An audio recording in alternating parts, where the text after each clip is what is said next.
লোকে বলে এ রাস্তায় পা রাখা মানেই নিশ্চিত মৃত্যু। কিন্তু কথাটা কি সত্যি?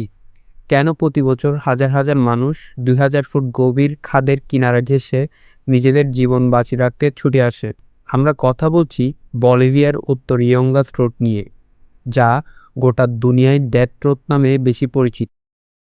আন্দ্রিস পর্বতমালার বরফ ঠান্ডা চূড়া থেকে অ্যামাজন রেন ফরেস্টের উষ্ণ জঙ্গল পর্যন্ত চলে গেছে এর ৬৪ কিলোমিটার রাস্তা। কিন্তু এটা শুধু একটা রাস্তা নয়, এটা ভয়, সাহস আর বেঁচে থাকার এক জীবন্ত ইতিহাস। এর প্রতিটি বাঁকে লুকিয়ে আছে মৃত্যুর হাতছানি, আর খাদের গভীরে চাপা পড়ে আছে অগণিত মানুষের না বলা গল্প। আজ আমরা সেই ইতিহাসের পাতা উল্টাবো আর শুনবো হার্ট হিম করা দুর্ঘটনার কাহিনী, আর দেখব কেন এ রাস্তা একই সাথে মৃত্যু আর জীবনের প্রতীক হইয়া উঠছে।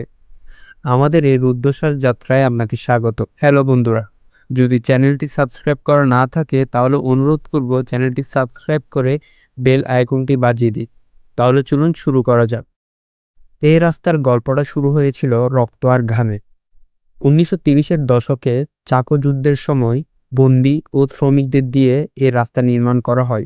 ভাবুন একবার, কোনো আধুনিক যন্ত্রপাতি ছাড়াই শুধু শাবল, কোদাল আর ডিনামাইটের ভরসায় একদিকে খাড়া পাহাড় আর অন্যদিকে হাজার হাজার ফুট গভীর খাদ খোদাই করে চলেছেন একদল অসহায় মানুষ।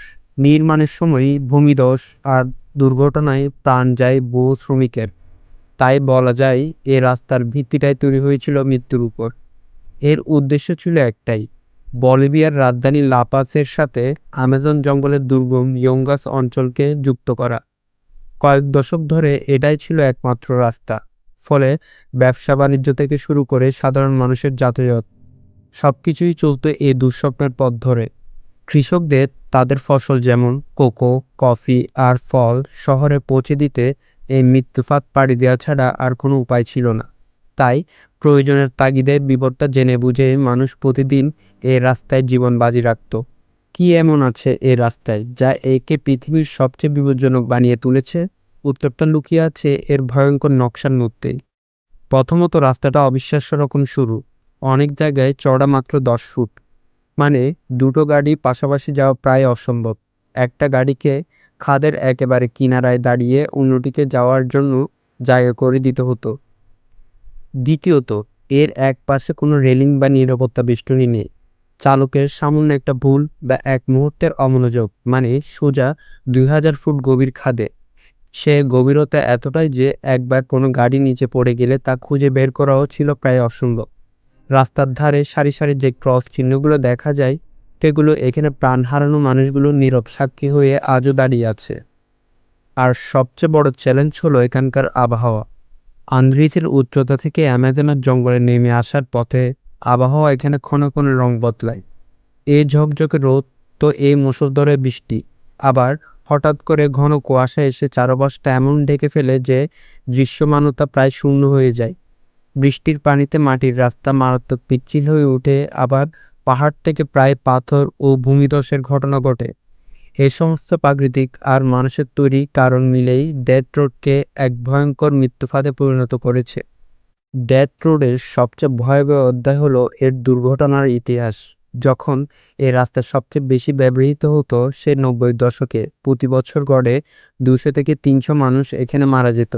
বাস, ট্রাক, ব্যক্তিগত গাড়ি কিছুই বাদ যায়নি এই মৃত্যুর মিছিল থেকে। সময়ের সাথে সাথে খাদের গভীর জমা হয়েছে অগণিত গাড়ির ধ্বংসাবশেষ, যা হয়তো কোনো দিনই আর উদ্ধার করা সম্ভব হবে না। এর মধ্যে সবচেয়ে মর্মান্তিক দুর্ঘটনাটি ঘটেছিল ১৯৮৩ সালের ২৪শে জুলাই। সেদিন একটি বাস নিয়ন্ত্রণ হারিয়ে খাদে পড়ে গেলে ১০০ জনেরও বেশি যাত্রী নিহত হন। এটি বলিভিয়ার ইতিহাসের অন্যতম ভয়াবহ সড়ক দুর্ঘটনা হিসেবে আজও পরিচিত।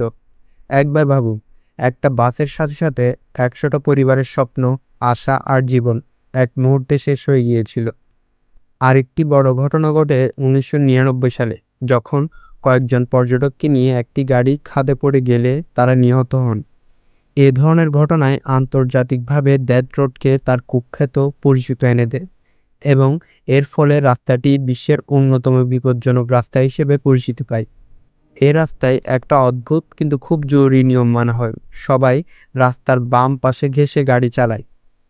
বলিভিয়ার বাকি সব রাস্তায় ডান দিকে চলার নিয়ম থাকলেও শুধু এখানে চালকরা বাম দিকে থাকেন।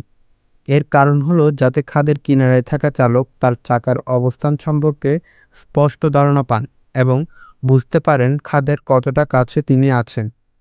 এই একটা নিয়ম হয়তো বহু মানুষের জীবন বাঁচিয়েছে, কিন্তু তারপরেও দুর্ঘটনা পুরোপুরি এড়ানো সম্ভব হয়নি। কয়েক দশক ধরে মৃত্যুর পথ হিসেবে পরিচিত থাকার পর অবশেষে ডেথ রোডের ভাগ্য বদলায়। ২০ বছর ধরে নির্মাণের পর ২০০৯ সালে একটি নতুন আধুনিক এবং নিরাপদ হাইওয়ে উদ্বোধন করা হয়।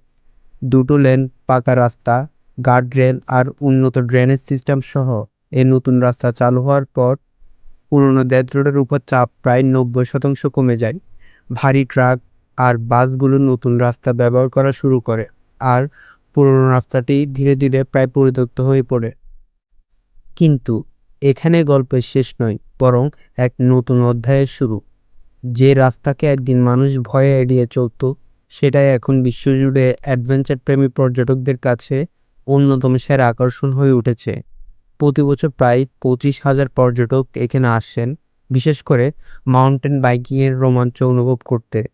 খাড়া উতরাই বেয়ে সাইকেল করে এই বিপদসংকুল পথ পাড়ি দেয় এখানে দারুণ জনপ্রিয় এক ট্যুরিস্ট অ্যাক্টিভিটি।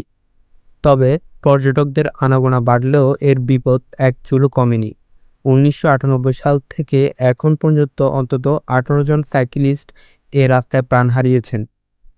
অতিরিক্ত আত্মবিশ্বাস বা সামান্য অসতর্কতা এখানে মৃত্যুর কারণ হতে পারে। তাই ট্যুর অপারেটররা সর্বোচ্চ নিরাপত্তা নিয়ে পর্যটকদের এই রাস্তায় নিয়ে যান। ডেথ রোড এখন আর মৃত্যুর প্রতীক নয়, এটি মানুষের সাহস, প্রকৃতির অপার সৌন্দর্য আর সময়ের সাথে পরিবর্তনের এক অসাধারণ গল্প। একসময় যা ছিল প্রয়োজনের তাগিদে এক ভয়ঙ্কর যাত্রা, আজ তার রোমাঞ্চ আর অ্যাডভেঞ্চারের এক নতুন ঠিকানা। এই রাস্তা আমাদের শেখায় যে জীবন কতটা ঠুনকো হতে পারে, কিন্তু মানুষের অদম্য ইচ্ছাশক্তি সে ভয়কে জয় করার শক্তিও যোগায়। যে রাস্তা একসময় কেড়ে নিত শত শত প্রাণ, সেই রাস্তায় এখন হাজার হাজার মানুষকে দিচ্ছে বেঁচে থাকার এক নতুন মানে। হ্যালো ভিউয়ার্স, ভিডিওটি কেমন লেগেছে অবশ্যই কমেন্টে জানাবেন। আর যদি চ্যানেলটিতে সাবস্ক্রাইব করা না থাকে, অনুরোধ করব চ্যানেলটি সাবস্ক্রাইব করে বেল আইকনটি বাজিয়ে দিন। ধন্যবাদ।